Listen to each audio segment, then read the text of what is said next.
Imagine you're driving alone on a deserted highway, and suddenly you hear a strange voice and see a vision that makes absolutely no sense. Are you losing your mind, or are you being directed by some mysterious force?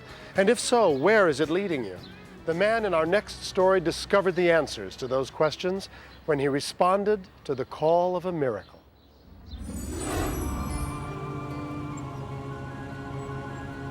In the fall of 1995, 63-year-old Millie McGregor was camping in the California High Sierras. Millie enjoyed hiking and left her campsite that day to climb up nearby Red Mountain. But as she worked her way up the steep terrain, she began to experience severe chest pains. She decided to rest a while before attempting the long climb back down. As she lay there, her only supply of water accidentally drained away.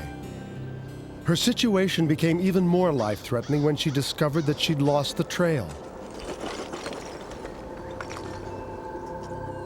Back at the campsite, Millie's husband, Jim, anxiously awaited her return. I'm starting to get a little worried and getting mad too, aggravated. I imagine all sorts of things. She fell and broke her leg, or twisted her ankle, or might have been a cougar up there. As Jim waited, night fell on the mountain, and Millie was forced to give up her search for the trail. Temperatures that night fell below freezing. At sunup, a massive search began. Over 70 rescuers were called into action. Meanwhile, Millie continued to try to find a safe path down the mountainside, without any luck. However, from her vantage point, she could see people moving near the base of the mountain. Millie began pounding her cane on the rocks, trying to attract their attention, but no one noticed. 20 minutes later, a helicopter flew over, but once again, Millie went unnoticed. As another day turned to night, the search was abandoned. The next morning, suffering from hunger and dehydration, Millie struggled to climb higher, hoping she would reach a clear and open space where rescuers might see her. And as she climbed, she began to pray for help. At that very moment, Randy Spears was on his way home, traveling down a highway near the McGregor's campsite, when suddenly he heard a mysterious voice. I was driving down the Highway 49. I got this real strong thought about search and rescue.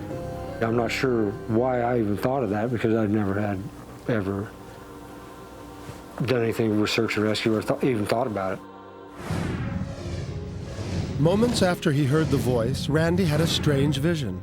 He saw his hand in front of Red Mountain with his wedding ring resting on a mountain ledge. Where's the trailer? When Randy returned home to his wife, Rochelle, she told him that a friend had borrowed their horse trailer. There's a lady that's lost. I told him that James had taken the horse trailer, and he said, "Why?" And I said, "Oh, some lady's lost up in the mountains." And he looked up at me and said, "Lady's lost. I know where she's at." At that very moment, I knew exactly where she was at. Right there. And there was something pushing me, saying that I had to go up and get her.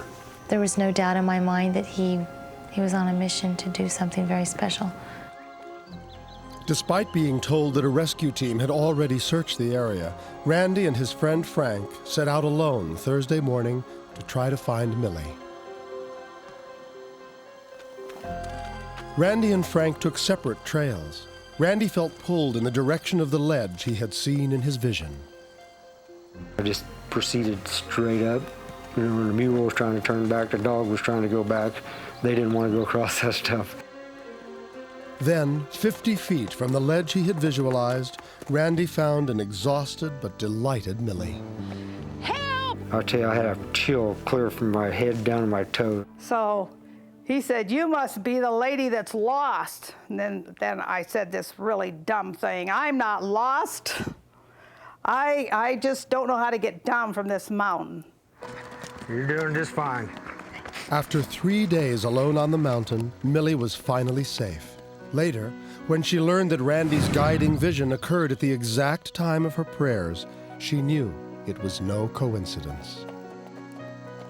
When I found that out, that sort of gave me a a nice warm feeling that God was answering my prayer before I even got to the top. I think God intervened and sent Randy to rescue me. It's a miracle to me to be alive, to enjoy my family, see my grandchildren. I don't feel like a hero. I mean, I've done what I was asked of me. I mean, everybody wants to know how I knew and all this. I don't know. God loves us, and He answers our prayer, and He takes care of us.